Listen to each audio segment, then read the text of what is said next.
Auburn Mall, the last big mall in Maine, and often the only mall that others visit while in Maine.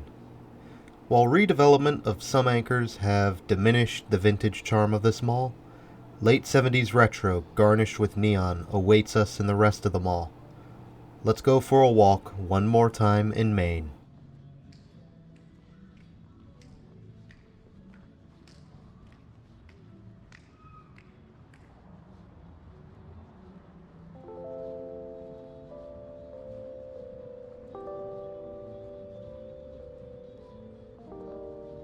This is part of a tale of two malls in the region.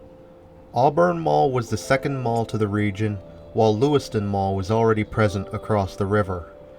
Auburn Mall arriving to the scene in 1979. While it didn't appear to make much sense for two malls in the region, both malls were relatively small in size, and both had a diverse enough anchor lineup to complement one another. Auburn Mall would host Porches and JCPenney as original anchors, the mall itself boasting plenty of brickwork all around, as well as some woodwork and even some neon touches.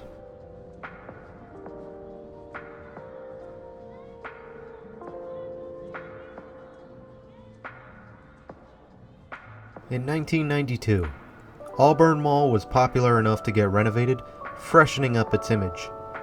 However, these renovations would not have aged particularly well, and the mall would become outdated within the decade. And by this time, tenants began to close shop, which included CVS, Famous Footwear, and Gap, among others. And in 2002, Porches would close its doors for the last time, the chain undergoing major turmoil before bankruptcy. By this time, the mall was already dying out with just under half of its tenant space now empty. It seemed that Lewiston Mall might win out in the end.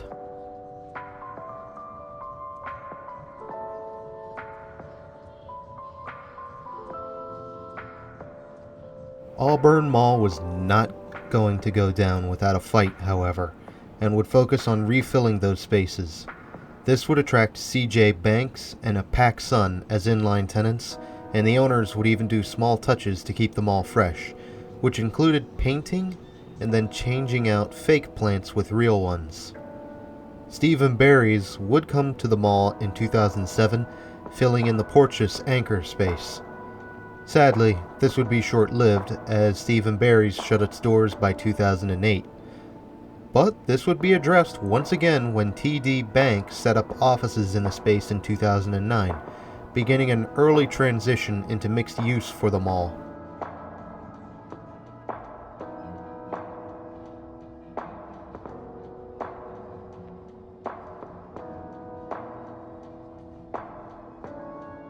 In 2011 would see Walden Books close shop and get replaced by a Books A Million. And here, the mall would go quiet, managing to stabilize.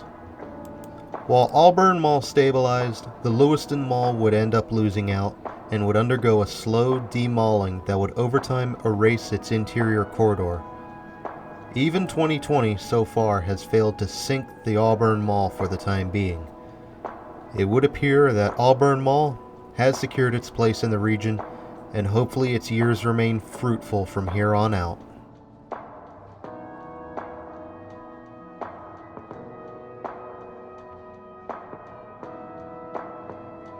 Auburn Mall is a beautiful specimen of 70s retro, and I am so glad that it was preserved for us to see. And so far, it looks like it will remain that way for some time to come. Now, while here in Auburn, I was hoping to visit Lewiston Mall across the river so we could do a comparison study. However, upon arrival, the Lewiston Mall was already demalled between Family Dollar and a comic book store, and the mall portion still open to the public was full of people waiting around a salon. So I just couldn't do it. But that is a small price to pay for conquering most of what Maine has to offer, and I would be happy to do it all over again. Maine has some beautiful properties for us to behold.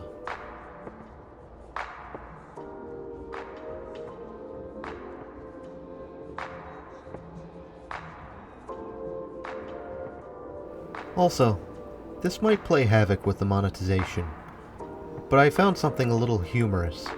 I went into Books A Million to browse, and in one section, they have an entire shelf full of cannabis literature. All about the plant, how to grow it, the different types you can grow, and how to consume it even.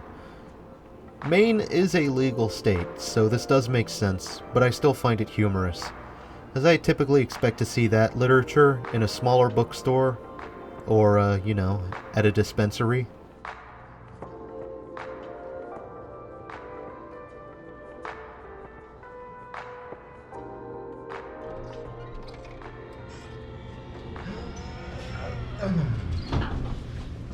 I don't want to leave, but all good things must come to an Much end. more readily.